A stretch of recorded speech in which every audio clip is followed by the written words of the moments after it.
Hello and welcome to the next video in our video series on synthetic data. In this video, we will be discussing synthetic data and its application in healthcare. A quick introduction from myself. My name is Jim Achterberg. I'm a PhD candidate at Leiden University Medical Center, and I do research into synthetic data in healthcare. If you are still unfamiliar with synthetic data, then please first check out our introductory videos on dutchhomicide.streamlit.app/synthetic data. Now, I will start discussing the potential of synthetic data in healthcare, but for that, I first have to discuss, of course, the challenges that we see in healthcare data, and then we can discuss the potential that synthetic data has to solve those challenges. Firstly, privacy risk is one of the major challenges in healthcare data. That is because healthcare data contains a lot of personal and medical information, which we want to protect from the outside world. We do not want that information to leak. But of course, there's always the risk of that. And because of that, there's that risk that that information is exposed. That usually harms the potential of sharing data across different stakeholders and across different researchers. Secondly, bias may be a large issue in healthcare data, which means that certain subgroups in your data set are underrepresented. An example could be you don't have a lot of elderly people in your data set, or maybe you don't have a lot of certain ethnicities in your data set. Then when you develop technologies or you do research with your data set, the medical interventions that are based on the data may be inequitable. They may not be equally effective for different subgroups. Next, quality can also be a big issue in healthcare data. Namely, missing data is a big problem, but also simply measurement errors can be an issue. And of course, this can impact how useful the data is for research or development of technology, for example. Next, also in certain scenarios, small patient populations can also be an issue. For example, for rare diseases, there's just simply not a lot of patients exist in the world, so your population is going to be small. Also for clinical trials, if you're not able to collect or get a lot of patients to contribute, then you may just not have a lot of data. And especially when you need to have a lot of data, for example, when your technology or your research depends on AI, then that can be an issue. Also, collecting healthcare data and integrating it from a lot of different sources may also be costly. It may be very resource and time intensive. Here also synthetic data may offer a solution. Lastly, a little bit less straightforward maybe than the previous challenges is generalizability of healthcare data.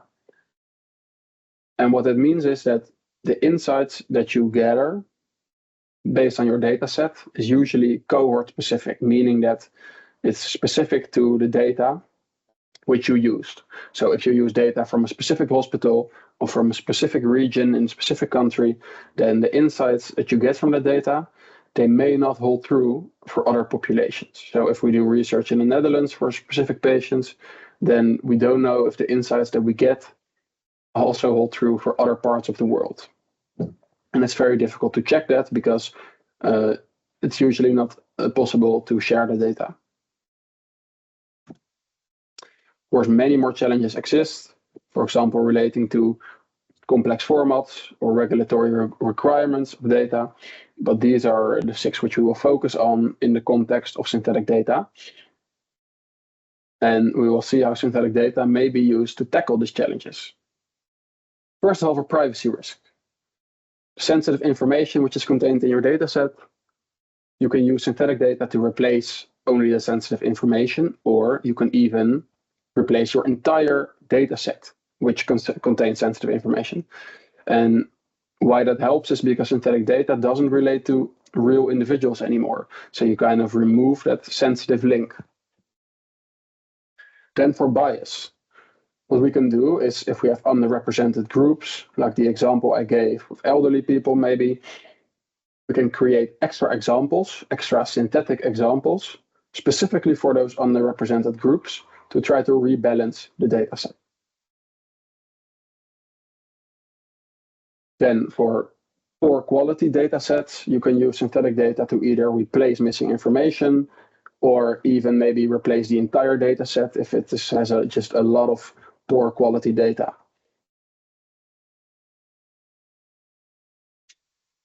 Next, for small populations, we can use synthetic data to create extra examples for the entire population. So whereas for bias, we really look at creating extra examples of specific subgroups, if we have a small population, so just in general, not a lot of data, we can use synthetic data to create a larger data set if that's required for our application, for our device, for our technology, or for our research. Then, if our data is very costly to collect, synthetic data may also provide a solution.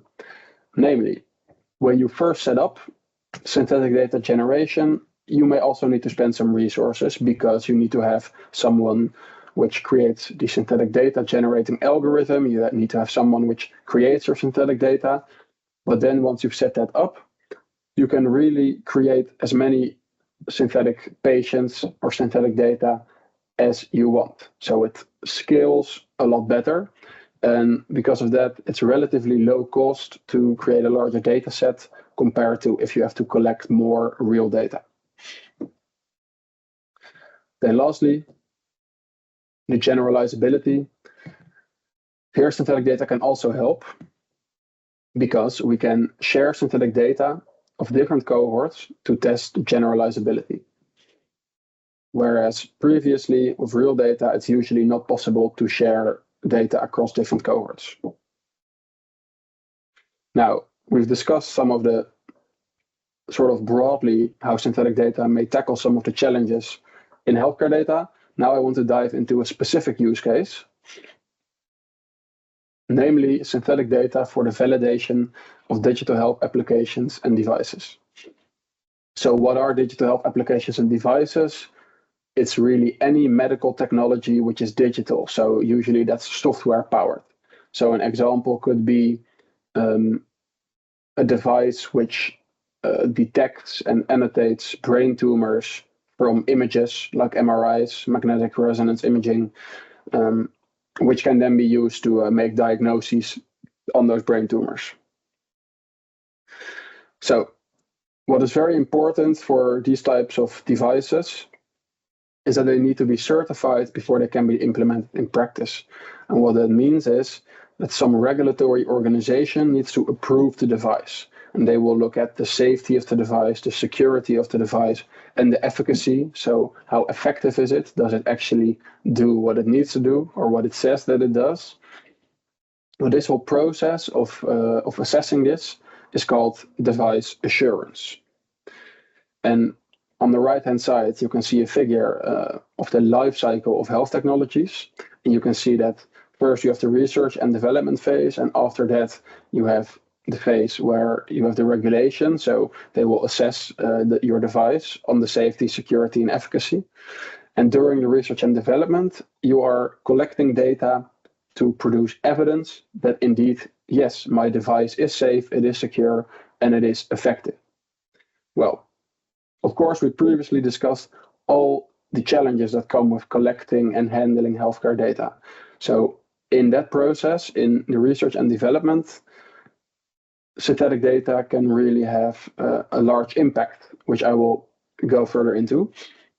But first, I want to say that this topic, to use synthetic data to speed up research and development of medical devices by really establishing assurance before the formal process of certification.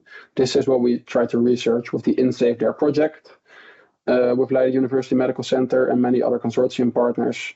So if you want to have some more information on that, you can check out our website, insafethere.org. Now, to make this all a little bit more concrete, I will move into a specific example of such a digital health application. Namely, let's look at a device which detects and annotates brain tumors from MRIs. On the right-hand side, you can see a picture of, in the left column, you can see different MRIs from brains. In the middle, you can see how an algorithm which powers this device detects tumors. And on the right-hand side, you can see a picture which may be shown to a medical practitioner, where the device has shown in which regions of the brain a tumor might be present. Now, how can synthetic data help when developing this type of device? First of all, when we look at data sharing, we can see that in developing a device, there's a lot of different people, a lot of different stakeholders and organizations involved. Of course, we just have the organization which develops the device, but also we have the regulatory organization and maybe other organizations with specific expertise. But because of the sensitive nature of this type of data, it cannot always be freely shared. We cannot just send it to any organization without proper ethical and legal approval, especially at the start, because this process can take quite a long time. In this case, synthetic data may be shared instead to remove sort of the sensitive nature and these privacy barriers. Secondly, synthetic data may also be used to stress test a device. And what does that mean? Well, a device should work well in all scenarios. That means the common scenarios, but also the rare scenarios. So here an example could be very unusual looking tumors or very small tumors. The device should work well, but we also should be able to assess if it works well in these rare scenarios. So using synthetic data, we can generate extra examples and help the device become more resilient to those types of rare scenarios. Then, debiasing. What we often see in specific diseases is that different subpopulations may present with different characteristics. So in this case, maybe different visual characteristics of tumors. Of course, we want the device to work well for everybody, or at least assess whether it works well for everybody. With synthetic data, we can generate extra examples for different subpopulations, which may have different characteristics, create extra examples so we're able to assess whether the device is resilient against that as well. And that way promote equitable outcomes. And then lastly, we can in general use synthetic data for data augmentation, just to create more examples, especially in initial phases where we don't have a lot of data collected yet. For example, here MRIs are of course very costly, and it may take a lot of time to get enough patients to participate. We can already use synthetic data to create a larger data set. If we want to develop the algorithms which power this device, if we want to do different types of tests very soon already, or we want to develop a test, we can already use synthetic data to create a lot more data. So we have a larger data set, so we can already put up this entire framework of the algorithm and all the different tests. So thank you very much. I hope I was able to share something about the potential of synthetic data in healthcare. Please, I urge you to also check out our video on the application of synthetic data in criminology. And if you want to have more information on synthetic data for the validation of digital health applications, then you can check out the InSafeThere website, insafethere.org. Thank you.